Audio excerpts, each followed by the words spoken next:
فهو الكبير المتعال سبحانه. أمر نبيه صلى الله عليه وسلم أن يكبره ويمجده فقال: وربك فكبر وكبره تكبيرا، أي عظمه عظمة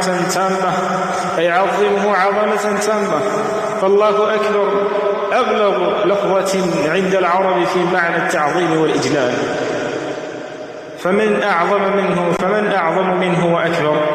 من أكبر منه تبثه همومك فيكشف عنك غمومك، أمن يجيب المضطر إذا دعاه ويكشف السوء ويجعلكم خلفاء الأرض. لا إله إلا الله. الله أكبر. أيها الذاكرون المكبرون، تأملوا في عباداتكم تجد التكبير في كثير من شعائركم لتستشعروا أن الله أكبر من كل شيء يشغلكم عن طاعته أو ينهيكم عن عبادته. فبالتكبير يفتتح الآذان، وهو بوابة دخولكم إلى الصلاة وشعار انتقالكم بين حركاتها. وفي حجكم وعند أضحيتكم تكبرون، وبه دعاء سفركم تفتتحون ليقينكم أن الله أكبر من كل خطر، وهو ينجيكم من كل ضرر. قل من ينجيكم من ظلمات البر والبحر تدعونه تضرعا وخفية لئن أنجانا من هذه لنكونن من الشاكرين. قل الله ينجيكم منها ومن كل كرب ثم أنتم تشركون. فكبروه كثيرا وعظموه كثيرا، كما تفضل كثيرا وجاد كثيرا وأعطى كثيرا. قال سبحانه وتعالى: يا أيها الذين آمنوا أطيعوا الله وأطيعوا الرسول أولي الأمر منكم. أقول ما تسمعون وأستغفر الله لي ولكم فاستغفروه إنه هو الغفور الرحيم.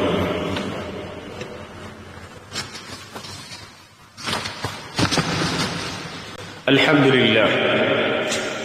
لله حق حمده، والصلاة والسلام على من لا نبي من بعده.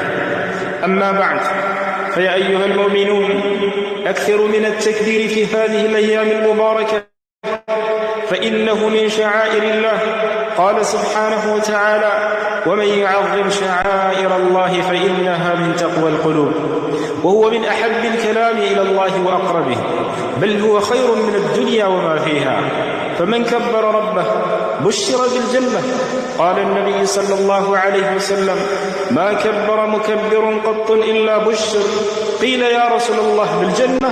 قال: نعم. فكبروا الله في الصباح والمساء، كبروه تكبيرا يملأ الأرجاء، كبروه عند كل حاجة ودعاء، كبروه تقضى حوائجكم وتيسر أموركم. وصلوا وسلموا على نبيكم وحبيبكم محمد صلى الله عليه وسلم. اللهم صل وسلم على سيدنا محمد وعلى آله وصحبه والتابعين. وارض اللهم عن أبي بكر وعمر وعثمان وعلي وعن سائر الصحابة الأكرمين.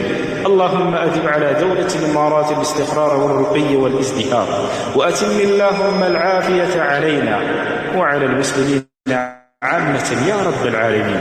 اللهم إنا نسألك الهدى والتقى والعفاف والغنى. ربنا تقبل منا إنك أنت السميع العليم، وتب علينا إنك أنت التواب الرحيم. اللهم إنا نسألك عيشة نقية وميتة سوية ومردا غير مخز ولا فاضح يا رب العالمين.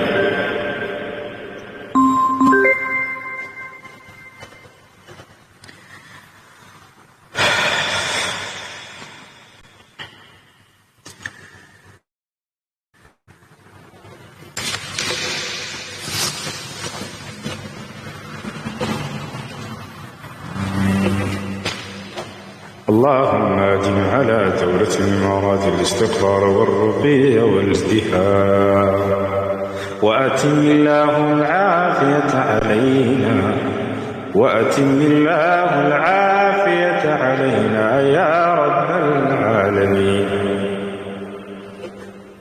دحندو سبقيو كما يخاف. وقال الله: لا تتخذوا إلهين اثنين إنما هو إله واحد فارهبون وله ما في السماوات والأرض وله الدين واصبا أفغير الله تتقون وما بكم من نعمة فمن الله ثم إذا مسكم الضر فإليه تجأرون ثم إذا كشف الضر عنكم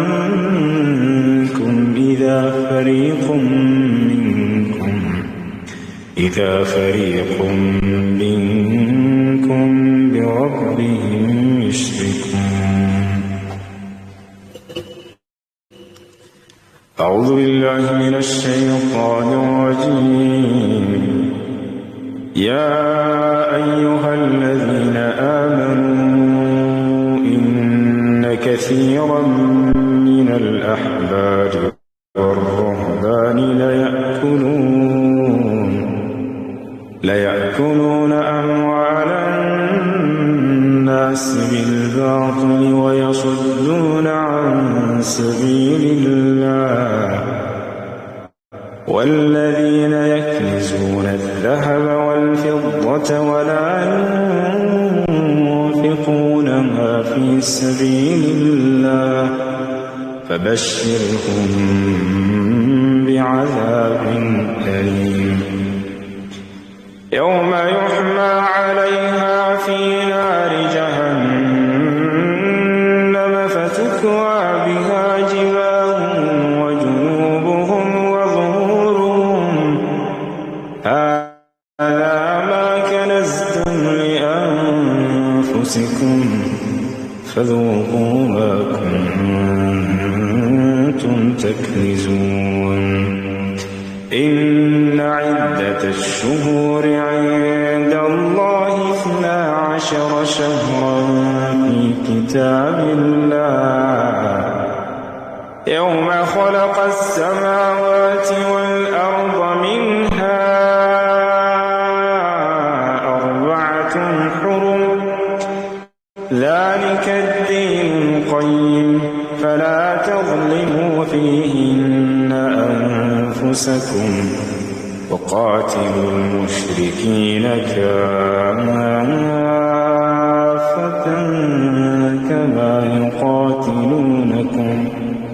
كما يقاتلونكم كافة واعلموا أن الله مع المتقين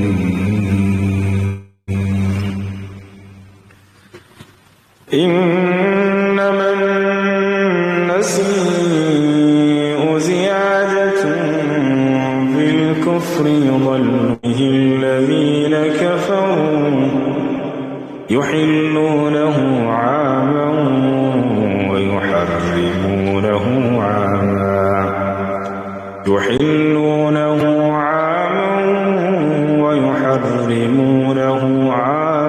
ليواطئوا عدة ما حرم الله زين لهم سوء أعمالهم والله لا يهدي القوم الكافرين يا أيها الذين آمنوا ما لكم إذا قيل لكم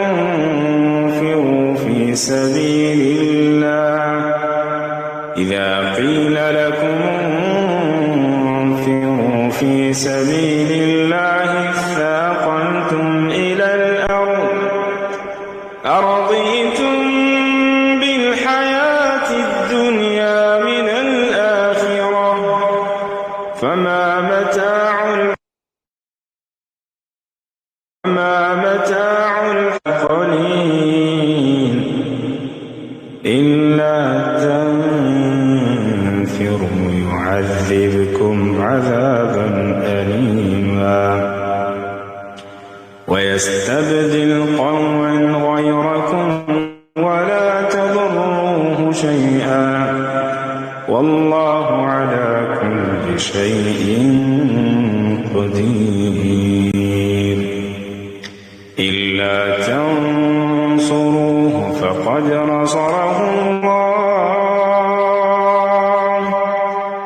إلا تنصروه فقد نصره الله إذ أخرجه الذين كفروا ثاني اثنين إذ هما في الغار إذ يقول لصاحبه لا تحزن إن الله معنا إذ يقول لصاحبه لا تحزن إن الله معنا إذ يقول لصاحبه لا تحزن إن الله معنا فأنزل الله عليه سكينته عليه وأيده بجنود لم تروها وجعل كلمة الذين كفروا السفلى وكلمة الله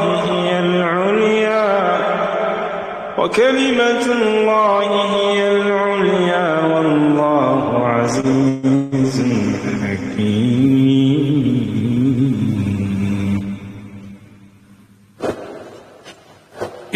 የቁርአን ታሪክ ትንሽ ነገር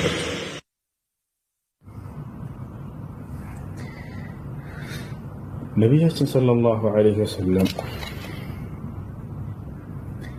ነቢዩ ተደርገው ተልከው አስተምሮ በጀመሩበት ጊዜ በጣም ብዙ መከራ ደርሶባቸዋል። የግድያ ሙከራ በጣም በርካታ ጊዜ የተደረገባቸው። ከዚያ መካከል አንደኛ እዚህ የተገለጸው ሱረቱ ተውባ ላይ ያለው ነው።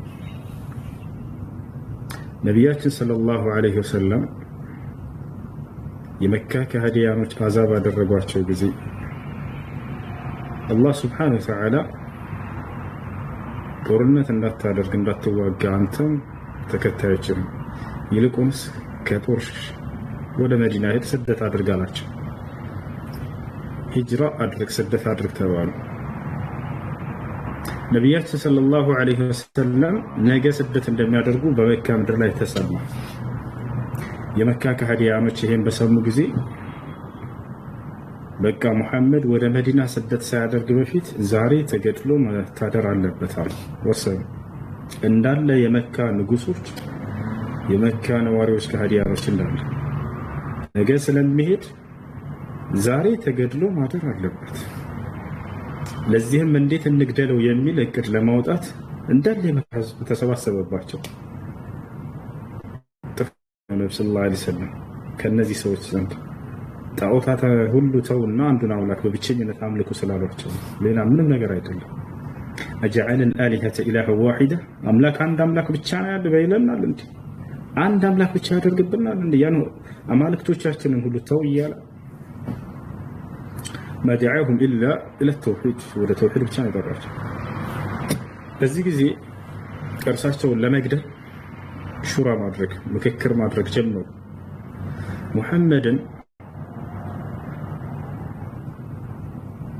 አንድ ጎሳ ሄዶ ቢገድለው ያን ጎሳ የእርሱ ጎሳዎች መልሰው ደም እንመልሳለን ማለታቸው አይቀርም። ስለዚህ ከየጎሳው የተውጣጡ የሆኑ ሰዎች ይግደሉት። የዛኔ የትኛውን ጎሳ መዋጋት ይችላሉ? የእርሱ ጎሳዎች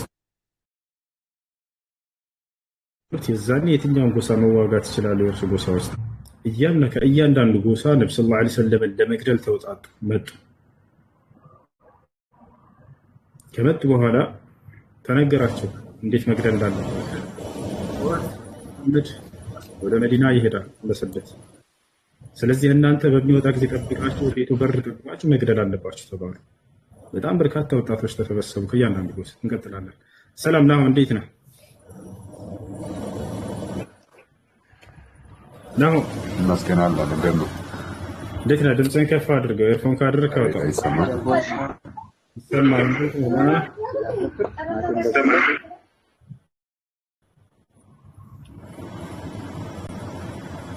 ዳሁን አቤት አይሰማም? ይሰማኛል እኮ። ኮሜንት ላይ ምን ብለህ ነበር የጻፍከው? ኢየሱስ ያድናል ብዬ። ኢየሱስ ክርስቶስ ለራሱ አዳኝ ይፈልጋል አይፈልግም? በመጽሐፍ ቅዱስ ነው አይፈልግም። ዮሐንስ ወንጌል ምዕራፍ 12 ቁጥር 27 አንብበው። ምን ይላል?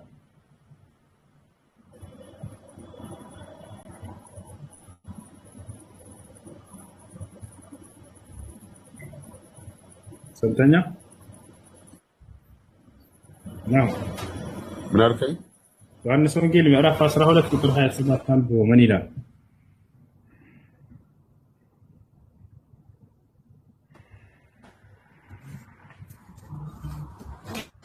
ነው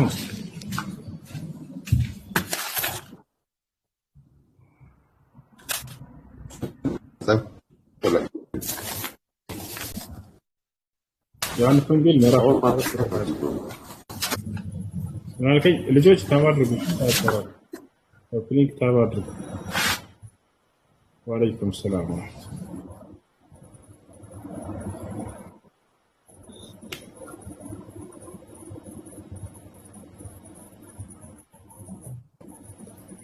እሺ እስከዛው ታሪኩን ልቀጥልላችሁ። ስታገኘው ጊዜ ማንበብ ትችላለህ። እሺ የጌታ ሰው ወጣ አገኘው መሰለኝ። እሱም ስላገኘህ ብትወጣም ችግር የለው። ኢየሱስ ክርስቶስ አዳኝ አይፈልግም ነበር ያለው። አይ ይፈልጋል። ዮሐንስ ወንጌል ምዕራፍ 12 ቁጥር 27 ላይ አድነኝ እያለ ኢየሱስ የሚለምነው እንዳለ ይናገራል። እሺ ዱከም ሰላም ሁዙዬ እንዴት ነህ? ደህና ነው ያማን አለ ይመስገን። ከረጅም ጊዜ በኋላ ተገናኘን። ያው በጣም ቆይተናል። ደህና ነህ? አለን ሰላም ነው አለ ይመስገን። ሁዙዬ እንትን በቅዱስ ቁርአን ላይ ማለት ነው እኛ ያለ ረዳት ነን የሚልና እኛ የሚል ለምሳሌ ከጭቃ ምን ጭቃ ፈጠርናቸው እኛ የሚል ነገር አለ። አላህ ደግሞ ብቸኛና ብቸኛ እንደሆነ ነው የተማርኩትም የሰማሁትም። እና እኛ የሚለው ምንድን ነው? ተመልካች እኛ የሚለው ለሁለት የነገራቶች ይውላል እንደ አረበኛ ቋንቋ። እኛ የሚለው የብዜትኛነትና የግነትኛነት አለ። የብዜትኛነት ማለት ብዙ አካሎች ሆነው አንድን ስራ ሰርተው ሳሉ ከመካከላቸው ያን ስራ ሲያቀርብ ጊዜ እኛ ብሎ የሚናገርበት አገላለጽ ነው። ያ ነው። ሁለተኛው ደግሞ አንድ አካል ብቻ ሆኖ ሳለ ታላላቅ ገናና ስራዎችን ሰርቶ የዚያ ታላላቅና ገናና ስራ ባለቤት መሆኑን ለመግለጽ ግነቱን ለመግለጽ እኛ ብሎ ይናገራል። ይህ የተለመደ ነው። ለምሳሌ በቁርአን ላይ ንጉስ ተብሎ የሚታሰቡ አካሎች እኛ ሲሉ እናገኛቸዋለን። ሱረት ሹዓራ ላይ ሙሳ ዓለይሂ ሰላም ወደ ፊርዓውን በተመለሰ ጊዜ ፊርዓውን ንጉስ ነበር። ቃለ አለም ኑረቢከ ፊና ወሊደን ወለቢስተ ፊና ሚን ዑምሪከ ሲኒን ይለዋል። ሙሳ ሆይ በእኛ መካከል ሳለህ አላሳደግንህምን ነበር እያለ ይናገራል። ወለቢስተ ፊና ሚን ዑምሪከ ሲኒን ከእድሜህም በርካታ ዓመታቶችን በእኛ መካከል ቆይተህ አልነበረምን ይለዋል። እና አንድ አካል ሆኖ ሳለ ራሳቸውን በግነት ይጠራሉ።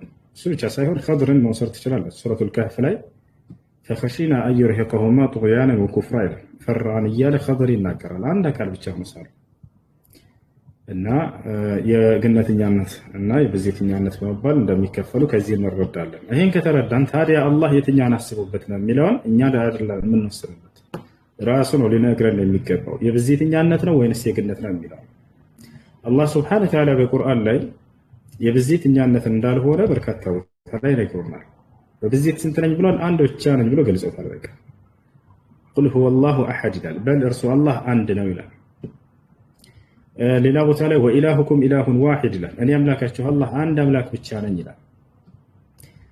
ሁለት ሊሆን ይችላል ብለን እንዳንጠይቅ እንኳን ሁለትን ጠቅሶ ሁለትም አይደለሁም ብሎ ተናግሯል፣ ዘግቶታል።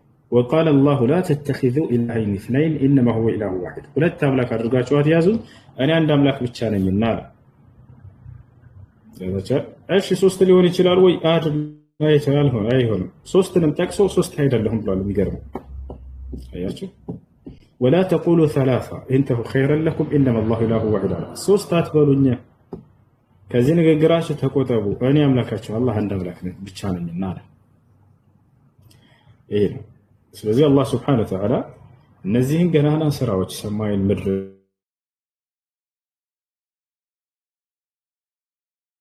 ያስገኘ ታላቅ አምላክ ግነቱን ለመግለጽ ነው። ሌላው ነገር አምላክ አላህ ሱብሓነሁ ወተዓላ በማንነቱ ጉዳይ ላይ እኛ ይላል ታላላም በማንነቱ ላይ ሳይሆን በስራዎቹና በጸጋዎቹ ላይ ነው። በስራዎቹና በጸጋዎቹ ላይ እኛ የሚለው ይዛል። በማንነቱ እኛ አይልም። በፍጹም ስለራሱ ሲነግረን ወኢያየ ፈዕቡዱን ይላል። ለምሳሌ እኔን ብቻ አምልኩኝ ይላል። እኛን አምልኩኝ ይላል? ላ በፍጹም አይልም። ወኢያየ ፈተቁን ይላል። እኔን ብቻ ፍሩኝ ይላል። እኛን ፍሩኝ ይላል? አይልም። ያ ወኢያየ ፈዕቡዱን ይላል። እኔን ብቻ ተገዙኝ ይላል። እኛን ተገዙን በፍጹም አይልም። በስለማንነት ሲናገር እኔ ብሎ ነው የሚናገረው። አየህ ያ እና እኛ የሚለው ለምንድን ነው ነው እንጂ ጥያቄው መሆን ያለበት እኛ የሚለው ስንት ስለሆነ ነው አይደለም። እኛ የሚለው አላህ ሱብሓነሁ ወተዓላ በስራዎች ብቻ ነው።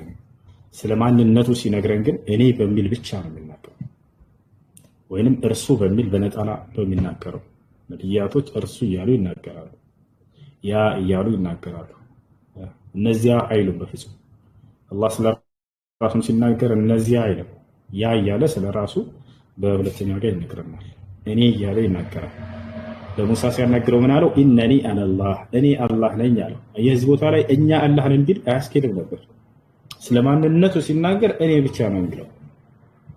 እኛ የሚለው በምንድን ላይ ነው? በስራዎቹ ላይ ነው፣ በጸጋዎቹ ላይ ነው። የነዚህ የጸጋ ባለቤት መሆኑን ለመግለጽ የእንደዚህ ታላላቅ ገናና ስራዎች ያስገኝ መሆኑን ክብሩና ልቅና ለመግለጽ የሚጠቀምበት እንጂ ማንነቱን ጉዳይ በተመለከተ እኔ ብቻ ነው የሚል። አለም አሐድ ኢለይኩም ያ በኒ አደም አላ ተዕቡዱ ሸይጣን ይላል ሱራ ያሲን። እናንተ የአዳም ልጆች ሆይ ሰይጣንን እንዳታመልኩ ብዬ ቃል ኪዳን አላስኩባችሁምን? ወአን ያዕቡዱኒ እኔም ብቻ ተገዙኝ ብቻ ብዬ አላስኩባችሁም ቃል ኪዳን ይላል። ሀዛ ሲራጥ ሙስተቂም ይሄ ነው ቀጥተኛው መንገድ። እኔን ብቻ ተገዙኝ ይላል። እኛን ተገዙኝ ይላል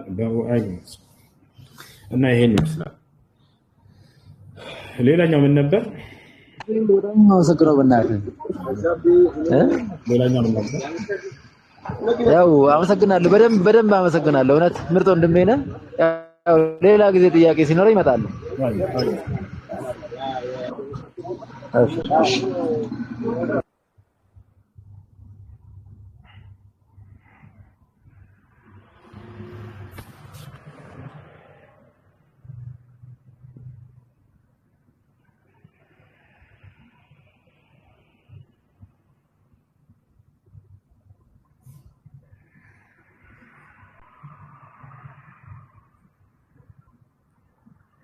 እሺ እሸቱ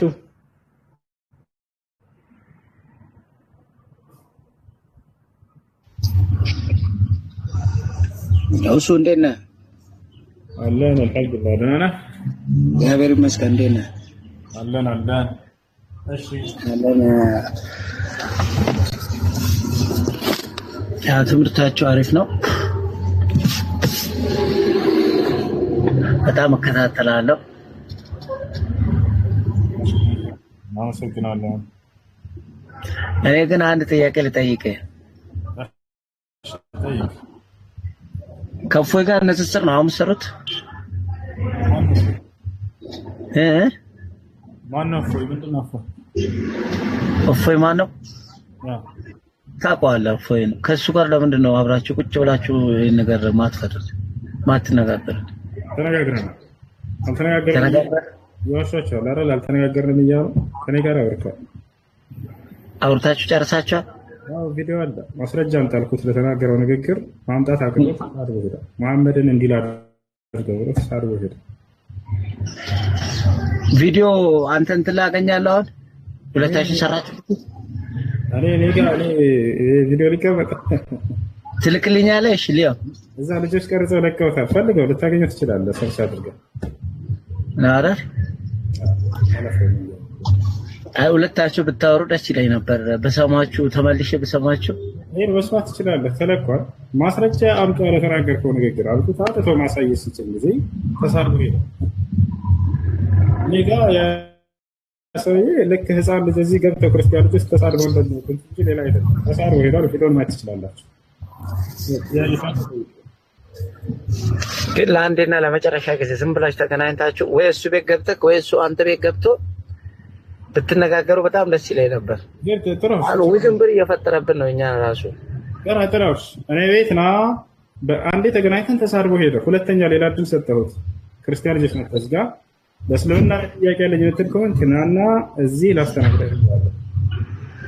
ብዙ ነገሮች ደርሰህ አንደኛ አድራ አድሚን አደርግሃለሁ ብያለሁ። ምናልባት አሁንም ሊያዳምጥ ስለሚችል ተደብቆ ብዙ ቪዲዮ ሰርቷል በእኔ ላይ ምናልባት አይተህ ከሆነ ማለት ነው። ሁሴን እንደዚህ አለ እያለ እዚህ ጋር ግን ያለን ማስተባበል አይችልም።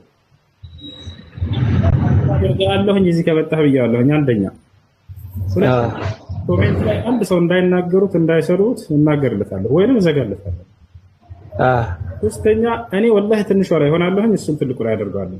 እዛ የሚናገረውን የሚቀደደውን ብቻ ይናገር፣ ሌላ ምንም አይደለም። ስለ ክርስትና ማለት ጠይቀው እዛ የሚናገረው እንደዛ ደፍሮ እዚህ ጋር መጥቶ ትልቁ ላይ አድርጌው እየከፈተ አንዲት ሐዲስ ካለፈ እኔ በጣም ማደንቀው እንደዚህ ቁጭ ቆም እያናዘበች ወላታ ብቻ እሱም ይጠየቃል እኮ ለምን እሱን አታወራውም ይባላል። ግን እሱን አስገቡት ይላል። ግን ሲገባ ምንም ነገር የሚታይ ነገር የለም። ብቻ አንተኔ ያንን እንትን እያለ ሄድና ነገር ክርስቲያኖች ካላችሁ ገብቶ እዚህ ወላሂ አዚም በነፃነት ይጠይቅ። ያው እሱ ብቻ አይደለም ማንኛውም ዲያቆኖች ተሰባስበው 24 ሰዓት ሲሰደቡ ነው ይችላል። ቁራቸው እንደዚህ 5-6 ብለው ተሰባስበው ይግቡ። እዚህ ጋር ቁጭ ብለው እዛ ቢቀደዱትን እዚህ ጋር ከፍተው እያንዳንዱን ሐዲስ እያሳዩ በዚያ ላይ በእስላም ላይ ትችታቸውን ያቀርቡ ቁጥራቸው። እሺ አመሰግናለሁ ወንድሜ። እሺ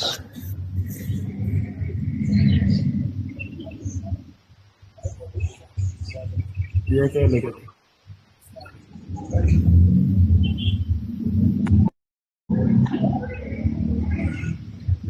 አዲ ቁርስ ምናምን ይዘጋል።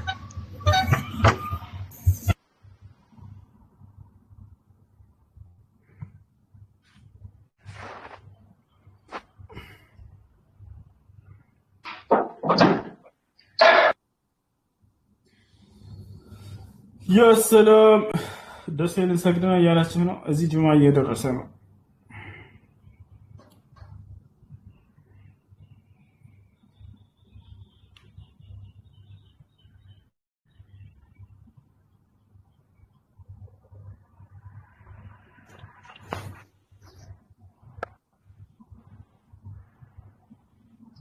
ጥያቄ ያላችሁ ልጆች? ሰላም አለይኩም። ወአለይኩም ሰላም።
እንዴት ነው የምንጠይቀው? በሌለበት ጠይቁ ወይ ውረዱ።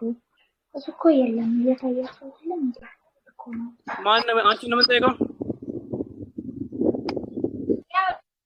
ከስር እኮ ነው የሚሉት። ያኔ ጥያቄ ጠይቁ ወይ ውረዱ። ማንን ነው የምንጠይቀው? እሱ የለም። እኛ እሱ ነው መጠየቅ የምንፈልገው። እኔ በበኩሌ እሱ ነው መጠየቅ የምፈልገው። እናንተን ኮመንት ላይ ያላችሁትን አይደለም። ኮመንተሮች እኮ አንስተው አጭራሽ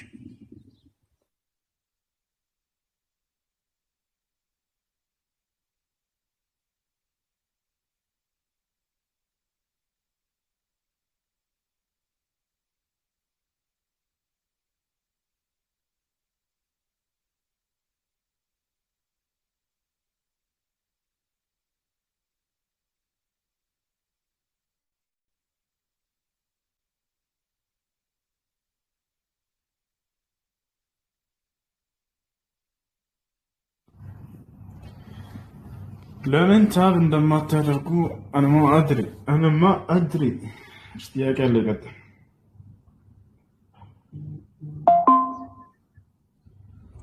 ሰላም አለይኩም ኡስታዝ። ወአለይኩም ሰላም ወራህመቱላሂ ወበረካቱህ። ኢድ ሙባረክ። እንኳን አደረሰሽ። እንዴት ነሽ? በዓል እንዴት? እንኳን አደረሰን። ጥያቄ ነበረኝ። ወልጄ ሞቶብኝ ነበር ማለት ነው። ያኔ በወለድኩኝ በ10 ቀኗ ነበርና የሞተችው። እንዴት ነው ሐቂቃውን የማዋጣው ብዬ ልጠይቅ ነበር። በወለድሽ በ10 ቀኗ? ወልጄ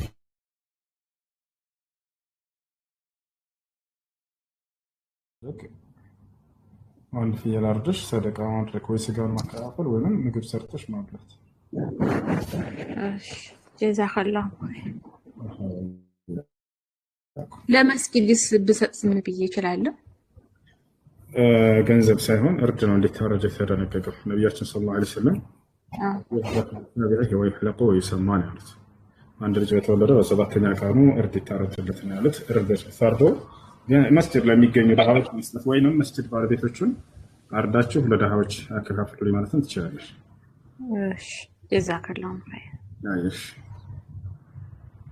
እሺ ስለ እውነት ሰላም፣ እንዴት ነህ? ሰላም ናችሁ? ሰላም ደህና ነሽ? እግዚአብሔር ይመስገን። እንኳን አደረሳችሁ። እናመሰግናለን። ሽክራን። እኔ የምልህ የዛሬው በዓል ማለት ነው የኢድ አልአዳ በዓል እኛ የምንለው አብርሃም የይስሐቅን ሰዋልኝ ተብሎ ነው። በሞሪያ ተራራ ይስሐቅን ሊሰዋ ሲል እግዚአብሔር በግ አዘጋጀለት ብለን ነው የምናምነው። በእናንተ ዘንድ ያለውን ብታስረዳኝ ስለ በዓሉ ማለት ነው። መልካም። ነቢዩ ሙሐመድ ሰለላሁ ዐለይሂ ወሰለም ለእኛ የተላኩ ነቢይ ናቸው። ለዚህ ትውልድ ማንኛውም ድንጋጌ በእርሳቸው በኩል ነው ከአምላክ አላህ ሱብሓነሁ ወተዓላ ዘንድ ትእዛዝ የሚመጣው። በመሲሁ ዘመን ለምሳሌ ትእዛዝ የሚመጣው በመሲሁ በኩል ነው። ለመሲሁ ዘመን ሰዎች ለሙሴም ልክ እንዲሁ በሙሴ በኩል ነው ትእዛዝ የሚመጣላቸው። እዚያ ነብይ በኩል የተደነገገውን ድንጋጌ ተከትለው ይሰራሉ። ምናልባት ያ ግን ከቀደምት ነብያቶች መሰረት ሊኖረው ይችላል። ታችኋል። አሁን ወደዚህ በዓል እንምጣ። ነብዩ ሰለላሁ ዐለይሂ ወሰለም ሲናገሩ ምን አሉ? ኢነ ሊኩሊ ኡመቲን ዒዳ ወሃዛ ዒዱና አሉ። ያኒ ቢዛሊከ ዒድ አልፍጥር ወዒድ አልአድሓ። ለእያንዳንዱ ትውልድ የየራሳቸው ዓመታዊ ክብረ በዓል አላቸው ከአምላክ ዘንድ የተደነገገላቸው። ለእኔና ለትውልዶቼ ደግሞ እነዚህ ሁለት ዓመታዊ ክብረ በዓል ተደንግገውልናል አሉ። ዒድ አልፍጥርና ዒድ አልአድሓ። ረመዳን ልክ እንዳለቀ የሚደረገው በዓልና ልክ አሁን ደግሞ የሚደረገው በዓል። እነዚህ ሁለት በዓላቶች ሁለት ታላላቅ የእስልምናን መሰረቶች አስከትለው የመጡ በዓላት ናቸው። እነዚህን ሁለት ታላላቅ የእስልምና መሰረቶች በሰላም ስላጠናቀቁ ሙስሊሞች ደስታቸውን የሚገልጹበት የሆነ ክብረ በዓል ነው። የመጀመሪያው በዓል ረመዳን ላይ አልፎ የነበረው ታላቁ የረመዳን ወር አንደኛ እስልምና መሰረት ነው። እሱ ያንን በሰላም ስላጠናቀቁ ሙስሊሞች ለአላህ ሱብሓነሁ ወተዓላ ምስጋናን ያደርሱ ዘንድ የተደነገገ የሆነ ምሳሌ ክብረ በዓል ነው። ሁለተኛው ደግሞ አሁን የምናከብረው በዓል ነው። አሁን ከምናከብረው በዓል በፊት ደግሞ ትልቅ ያለፈ የእስልምና ትልቁ መሰረት የሆነ አሁንም ሐጅ የሚባል ነገር አለ። ሐጅ ባጠናቀቁ ጊዜ ሙስሊሞች ደስታቸውን ለአላህ ሱብሓነሁ ወተዓላ ለመግለጽ የተሰጠባቸው የሆነ ክብረ በዓል ነው። ከዚሁ ጋር ተያይዞ ይሄ ነው የክብረ በዓሉ መሰረት። የዚህ በዓል መሰረት ኡድሕያ ሌላ ራሱን የቻለ በበዓሉ ጊዜ የሚፈጸም እርድ እንጂ እሱ ያ አይደለም መሰረቱ። እሺ ያ አይደለም መሰረቱ። አሁን ከዚህ በዓል ጋር አያይዞ ነብዩ ሰለላሁ ዐለይሂ ወሰለም መስዋዕት አድርገዋል። በግ ወይንም ፍየልን ማረድን ደንግገዋል። ወይንም ከብት ሊሆን ይችላል ወይንም ግመል። ይህ ነቢያችን ሰለላሁ ዐለይሂ ወሰለም በዚህ በዓል ቀን ምን አሉ? ጃብር ብን ዓብድላህ ታላቅ ሰሃባ እንዳስተላለፈው ጃአ ረሱሉላህ ሰለላሁ ዐለይሂ ወሰለም ቢከብሸይኒ አልአምለሐይኒ ፈዘበሐሁማ ወቃለ اللهم هذا مني ومن أهل بيتي وهذا لفقراء أمتي الذين ما يقدرون أن يذبحوه كما قال النبي صلى الله عليه وسلم. نبي محمد صلى الله عليه وسلم بزي كبر بقال كنارو يايونا يسكران الصحابة سنكر من على نبي محمد صلى الله عليه وسلم هلت يسبوا بقوتشن عمدو كزام بوهالا بسم الله بالله سب لو أردو አንደኛውን እርድ አምላክ ያላህ ሆይ ይሄን የማርደው ስለኔና ስለ ቤተሰቦቼ ነው አሉ። ሁለተኛውን እርድ ደግሞ አምላክ ያላህ ሆይ ይሄኛውን ደግሞ ማርደው ከትውልዶቼ እስከ ዓለም ፍጻሜ ድረስ ለሚመጡ ማረድ ለማይችሉ ደሃዎች እንድትቀበላቸው ለነርሱ ያርጀላቸዋለሁኝ አሉ። የትልቅ ፍቅራቸውን የሚገልጽ ነው። አንድ ነብይ ስለ ራሱ የተሰጠውን መልካም ነገር ስለ ትውልዶች ማስበው መስራት هذا يدل على حبه وعشقه يعني ምን ያክል እንደሚወዳቸው እንደሚያፈቅራቸው የሚገልጽ የሆነ ነው። በሌላም በጣም በርካታ እንትኖች አሉ እርሳቸው ፍቅራቸውን የገለጹበት። አንደኛ ይሄ ነው። ማረድ ለማይችሉ ትውልዶች ምንዳው እንዳይቀርባቸው ከአንተ ዘንድ ያውና ተቀበላቸው ስለነርሱም አርጀላቸዋለሁ ብለው አርደዋል። አሁን የእስካለ ፍጻሜ ድረስ የሚመጣ ማንኛውም ድሃ አላረድኩም ብሎ ያዝናል። ያረደ አረደ መልካም ምንዳን ያገኛል። ያላረደ ደግሞ እንደታረደለት ተደርጎ ይያዝለታል ማለት ነው። አሁን እዚህ ቦታ ላይ ይህ የኡድሂያ እርድ ከማን ጋር? ከኢብራሂም ዓለይሂ ሰላም ጋር ይያያዛል። ታላቁ አብርሃም ኢብራሂም ዓለይሂ ሰላም እንደሚታወቀው መውለድ አልቻለም ነበረ፣ ማለት አርጅቶ ነበር። ሚስቱ መሀል ነበረች እንደምታውቁት፣ ሳይወልድ ለዘመናት ቆይቷል። መጨረሻ ላይ አንድ ልጅን ወለደ። ማን ነው አንድ ልጅ? አብርሃም ስለወለት ማን ነበር አንድ ልጅ? ይስሐቅ። አንድ ልጅ ይስሐቅ ማለት መጀመሪያ ከአጋር ወልዶ ነበር፣ ከሰራተኛው ማለት ነው። ሳራ ወደ አጋር ግባ ብለው ከዛ ከሷ እስማኤልን ወለደ። ግን ከሳራ የወለደው የህግ ልጁ ይስሐቅ ነው ተብሎ ነው የሚታመነው። ወደሱ እንመጣለን። አንድ ልጅ ነው አብርሃም፣ ልጅ ነው አይደለም? እስማኤል ልጁ ነው።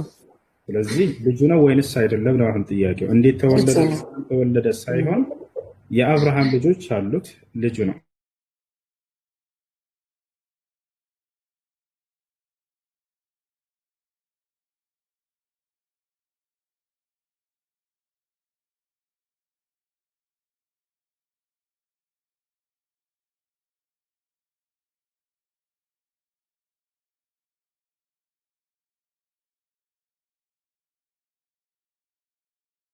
የተሰጠችው ሚስት ሳትሆን ዝም ብሎ በፍጹም አልተገናኛትም። ይሄን አሳይሻለሁ የመጽሐፍ ቅዱስ ላይ አንዴ ላሳይሽ። እሺ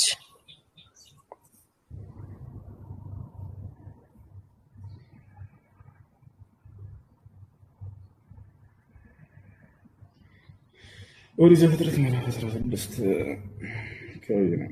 ዘፍጥረት 16 ያ እሺ ጃና እዚህ ጋር ምን ይላል? አብርሃምም የሳራን ቃል ሰማ። አብርሃም በከነዓን ምድር 10 ዓመት ከተቀመጠ በኋላ የአብርሃም ሚስት ሳራ ግብፃዊት ባሪያዋን አጋርን ወስዳ ለባልዋ ለአብርሃም ሚስት ትሆነው ዘንድ ሰጠችዋል። መቼ ነው የተገናኛት? ሚስት እንድትሆነው ከተሰጠው በኋላ። ስለዚህ ሚስቱ እንደሆነች ተቀምጧል። ስለዚህ አጋር ሚስቱ ሆና ከዛ በኋላ ነው በህጋዊ መንገድ የወለዳት እንጂ በፍጹም ሚስቱ ሳትሆን አልተገናኛትም። ይሄ ነው እንዳጠቃላይ። አሁን ወደ እርዱ ስንመጣ ጊዜ መጽሐፍ ቅዱስ ላይ ያለውን ቁርአን ላይ ያለውን ላስረዳችሁ። በቁርአን ላይ አላህ ሱብሓነሁ ወተዓላ ስለ እርዱ ልጅ ታሪክ ከጨረሰ በኋላ ከዚያም በኋላ ኢስሐቅ የሚባልን ልጅ አበሰርኩት እያለ ይናገራል። በሱረቱ ሷፋት ላይ አላህ ሲናገር ምን ይላል?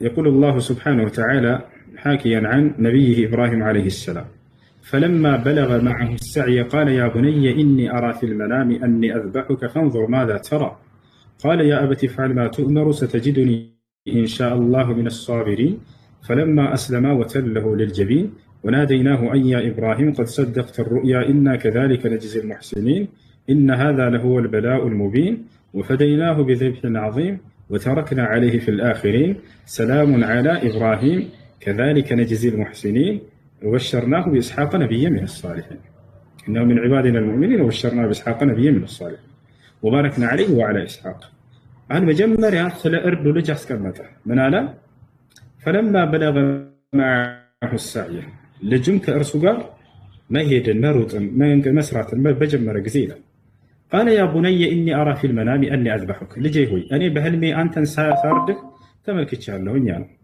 የነብያት ህልም ደግሞ ከአምላክ ዘንድ የሚመጣ ራእይ እንጂ ከሰይጣን አይደለም።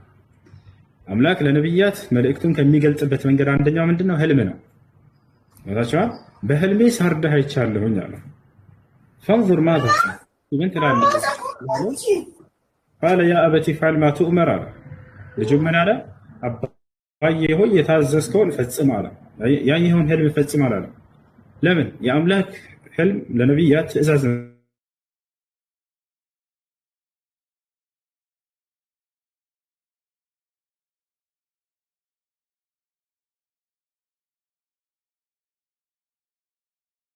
الله سبحانه وتعالى أبراهام تأرى يا إبراهيم قد صدقت الرؤيا أبراهام هو حلمون أون بلاه التأزازون إن ذات ترد لجون أقوم على إنا كذلك رجز إن هذا له البلاء المبين على ملك السماء يهبط كجلس هنا كبالي هنا فتنا نبر بأبراهام لا وفديناه بذبح عظيم بتعلق أردم مسوات على الركولة لجون على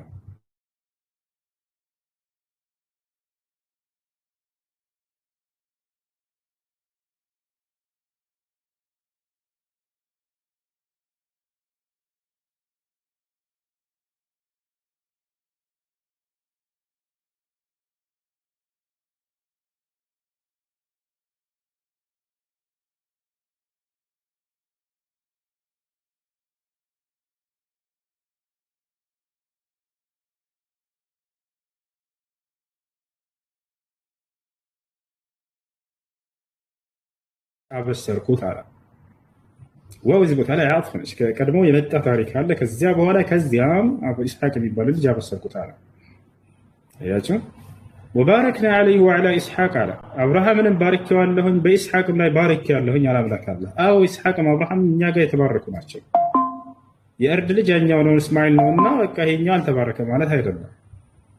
እንኳን አደረሰ መሐመድ ነው። እሺ ወባረክና አለይሂ ወዐላ ኢስሐቅ ومن ذريتهما محسن وظالم لنفسه مبين አለ።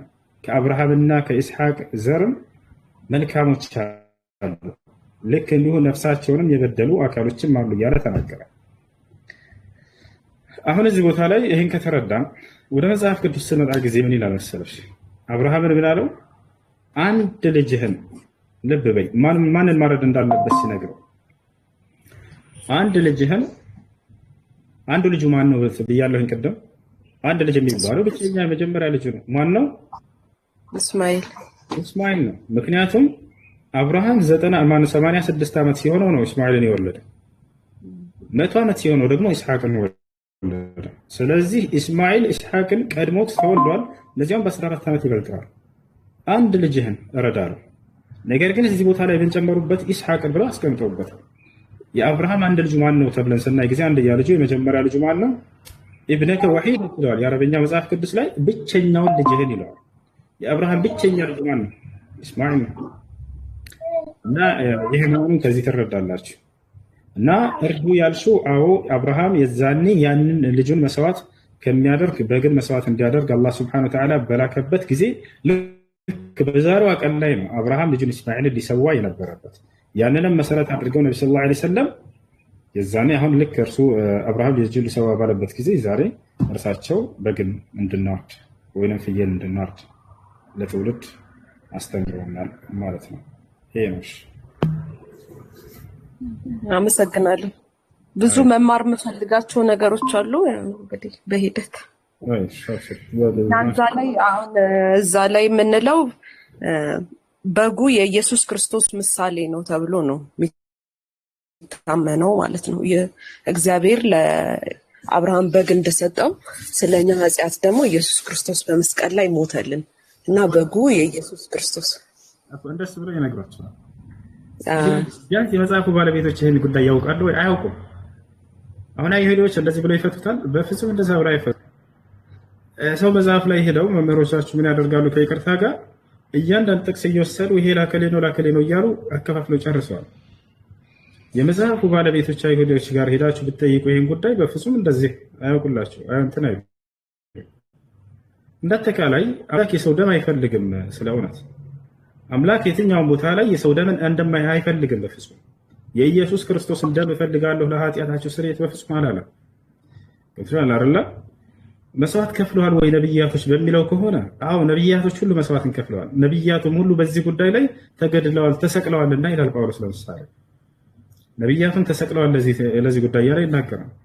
እንዳጠቃላይ አምላክ የሰውን ደም የሚፈልግ አይደለም።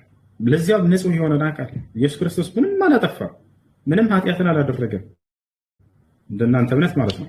ምንም ኃጢአትን ያላደረገን አካል እንዴት ነው አምላክ ይሄንን አካል እንደው በማስገደል የሰው ልጆችን ኃጢአት እምራለሁኝ ብሎ እንደው እንዴት ነው ይሄ ነገር? ስለ አዳም ዘፍጥረት ላይ እንዴት እንደሆነ አላውቅም። በእስልምናው እኛ እንግዲህ በገነት ተፈጠሩ ነው አዳምና ሔዋን አይደለም? እና ከዛ አትብሉ የተባሉትን በሉና ከገነት ተባረሩ። ከዛም በኋላ ወደ ገነት ለመመለስ ግዴታ መስዋዕትነት ያስፈልጋል። ማለት ደም ካልፈሰሰ ስርየት የለም አለ በመጽሐፍ ቅዱስ ማለት ነው። ስርየት ለማግኘት ደም መፍሰስ አሁን ነገር ምን ይላል መሰለሽ? በአረበኛ መጽሐፍ ቅዱስ ላይ ወቢዱን ሰፍክ ዲማ ለን ተሕሱል አልፊዳ ይላል። ደም ካልፈሰሰ የኃጢአት ስርየት የለም ይላል። ልክ ነው አይደል? ስለዚህ ጳውሎስ ራሱ ነው ይሄንን ነገር የተነገረባቸው። ለዚህ ነው ዑለሞቻችን የመሲሁን መንገድ የበረዘበት ጳውሎስ እንደሆነ ይናገራሉ። ጳውሎስ የክርስቶስን ትክክለኛ ተከታዮች አሳዳጅ እንደነበር ታውቃለች አይደለ? መጨረሻ ላይ ተመርጫለሁ በቃ አለ። ቢያንስ እንደው ተመርጧል የሚለውን ለመቀበል ያለፈው ስህተቱን እንደው እነዚያ የበደላቸውን ያሳደዳቸውን አካሎች ይቅርታ እንኳን እንዲጠይቅ አልነገረውም ነበር ሲመርጠው ጊዜ? አንቺ እኮ የሆነ አካል በድሎ ከሆነ ልክ ተጸጽቻለሁ ተመልሻለሁ ሲል አንደኛው ምልክቱ ምንድን ነው? እነዚያን የበደላቸውን አካሎች በድያቸዋለሁ ይቅር በሉኝ ብሎ ሊናገር ይችላል። ጳውሎስ ምን ያደረገው ነገር በቃ ተመርጫለሁ እኔ ከተመረጡት ከነዚህ አላንስም እያለ ሁሉ ራሱን ከክርስቶስ ከመረጣቸው ጋር ራሱ እያወዳደረ ይጽፋል መጽሐፉ ላይ። እኔ በእግዚአብሔር የተመረጥኩኝ ሐዋርያ ነኝ እያለ ሁሉ ይናገራል። ገላትያ ምዕራፍ 1 ቁጥር 1 አካባቢ ነው። እንዳጠቃላይ አምላክ የሰው ደምን አይፈልግም። አምላክ የሰው ደም በፍጹም የንጹሃንን ደም ፈሶ የኃጢአት ስርየትን ያደርግላል። የትኛውም ቦታ ላይ እግዚአብሔር እኔ ለኃጢአታችሁ ስርየት የኢየሱስ ክርስቶስን ደም እፈልጋለሁ ያለበት ቦታ የለም። ማንም ነፍስ ኃጢአት ከሰራ ስለ ራሱ ኃጢአት ራሱ ነው የሚጠየቀው። ማን ነው? ሕዝቅኤል ምዕራፍ 20 ቁጥር 18 ላይ ኃጢአትን የምትሰራ ነፍስ እርሷ ትሞታለች ይላል እግዚአብሔር። ኃጢአትን የምትሰራ ነፍስ እርሷ ትሞታለች። አባት የልጁን ኃጢአት አይሸከምም፣ ልጅን የአባቱን ኃጢአት አይሸከምም ማለት ሁሉም እንደየኃጢአቱ ይፈረድበታል። ስለዚህ ኃጢአትን ያደረገች ነፍስ ንስሐ ብታደርግና ብትመለስ እርሷ በህይወት ትኖራለች እንጂ በፍጹም አትሞትም እያለ ይናገራል። የሰው ልጅ ራሱን የዘላለማዊ ህይወት የሚያስገኘው በራሱ እጅ ነው ያለው፣ በሰው ልጅ በክርስቶስ ደም አይደለም። ቦታቸዋል እና ይሄን ይናገራል። ምናልባት ላንብብልሽ እና ይሄን እስኪ ትንታያለሽ እንዴት እንደነበር ከይፈ ለመለም ሕዝቅኤል ምዕራፍ 18 ቁጥር 20 ምን መሰለሽ? ኃጢአትን የምትሰራ ነፍስ እርሷ ትሞታለች አለ። ያችን ኃጢአት ማን የሰራው? በገነት ውስጥ የዛፏን ፍሬ የበላው እኔና አንቺ ነን አይደለም? ማን የበላው? አዳም ነው። ገብታችኋል? አዳምና ሔዋን ናቸው። ምን አለ መጽሐፍ ላይ ሲናገር? ኃጢአትን የምትሰራ ነፍስ እርሷ ትሞታለች። ያቺ የሰራቸው አካል ማለት ነው። ልጅ የአባቱን ኃጢአት አይሸከምም አለ። አባትም የልጁን ኃጢአት አይሸከምም ይላል። የአባታችንን የአዳምን ኃጢአት ተሸክመናል፣ በእርሱ ምክንያት የመጣብንን አሏቸው። ያውና መጽሐፉ ላይ ግን ስህተት ነው ያለው። ልጅ የአባቱን ኃጢአት አይሸከምም፣ አባትም የልጁን ኃጢአት አይሸከምም ማለት። ከዚያ ቀጥሎ ምን አለ? የጻድቁ ጽድቅ በራሱ ላይ ይሆናል፣ የኃጢአተኛውም ኃጢአት በራሱ ላይ ይሆናል። አለቀ። ይሄ ነው ፍትህ ብሎ ማለት ነው። አንድ ሰው ባላደረገው ኃጢአት አባትህ አድርጓልና በሚል የሚጠየቅ ከሆነ ይህ ፍትህ አይደለም በፍጹም። አምላክ አላህ በቁርአን ላይ ሲናገር ምን ይላል? ቃል በቃል ይሄንን ቃል ማለት ነው። አስቡት። ወላ ተዝሩ ዋዝረቱን ወዝረ ኡኽራ ይላል። ማንም ነፍስ የሌላን ነፍስ ኃጢአት አትሸከምም ይላል። ኩሉ ነፍስ ቢማ ከሰበት ረሂና ይለናል። ሁሉም ነፍስ በሰራችው ኃጢአት ተያዥነት ትጠየቃለች ይላል። በሌላ ቦታ ላይ ምን ይላል? ወአን ለይሰ ሊልኢንሳን ኢላ ማ ሰዓ ይላል። የሰው ልጅ ከሰራው ስራ ውጭ ሌላ ምንም የለውም እያለ ይናገራል። ኢን አሕሰንቱም አሕሰንቱም ሊአንፉሲኩም ወኢን አሳእቱም ፈለሃ ይላል። መልካምን ብትሰሩ ያ መልካም ለራሳችሁ ነው የሚጠቅማችሁ፣ ኃጢአትንም ብትሰሩ ያ ኃጢአት በራሳችሁ ላይ ብቻ ነው ቅጣቱ የሚመጣባችሁ ይላል። ማንም የማንንም ኃጢአት አይሸከምም። ማንም ስለማንም አይጠይቅም። ሁሉም ስለራሱ ስለ ስራው ነው የሚጠይቀው። ቀጥሎ ምን አለ እዚህ ጋር? የጻድቁ ጽድቅ በራሱ ላይ ይሆናል። ያ ማለት አንድ ሰው ቢጸድቅ ለራሱ ነው የሚጸድቀው። ለሌላ ሰው ጽድቁ ይጠቅማል ወይ? በፍጹም አይጠቅመው። ክርስቶስ ቢጸድቅ ለራሱ ነው የሚጸድቀው። የእርሱ ጽድቅ ለማንም የሚጠቅም ነገር አይደለም። ቀጥሎ ምን አለ? የኃጢአተኛውም ኃጢአት በራሱ ላይ ይሆናል አለ። አዳም ኃጢአት አድርጎ ከሆነ ኃጢአቱ በራሱ ላይ ይሆናል፣ በራሱ ላይ ብሎ ይናገራል። ያ ኃጢአት ወደ ልጆች የሚሸጋገር ነገር አይደለም። ቀጥሎ ምን አለ? አንድ ሰው እንዴት እንደሚድን ከኃጢአቱ ታዲያ እንዴት ነው? ያውና ቀጥሎ ምን አለ? ኃጢአተኛውም አለ ያውና ሲናገር ኃጢአተኛውም ካደረጋት ኃጢአት ሁሉ ቢመለስ ትእዛዜንም ሁሉ ቢጠብቅ ፍርድንና ቅን ነገርን ቢያደርግ ፈጽሞ በህይወት ይኖራል እንጂ አይሞትም ማለት። የዘላለማዊ ህይወት በራሱ እጅ ነው የሰው ልጅ አለው። እንደ መዛፋቸው ምን አለ? ኃጢአተኛውም ካደረጋት ኃጢአት ቢመለስ አለ። እንግዲህ በእኛ ሰውየው ከአምላኩ ዘንድ ያለውን እርቅ የሚያገኘው ወይንም ምህረቱን የሚያገኘው በንስሐ በመመለስ ነው እንላለን አይደለ? ያው ቃል በቃል ይሄ ነው። ምን ይላል? ኃጢአተኛውም ካደረጋት ኃጢአት ሁሉ ቢመለስ አለ ወደ አምላኩ ማለት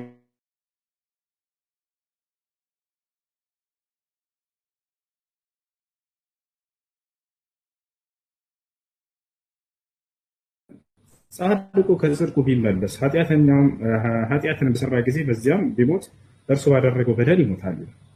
እንዳለ ፍርድ ሁሉ በሰራው ስራ ነው ሰው የሚፈረድበት። ጽድቅንም ቢያገኝ በሰራው ስራ ነው። አንዱ በሌላ ሊጠየቅበት ነገር አይደለም። ይሄን ይመስላል። እሺ አመሰግናለሁ።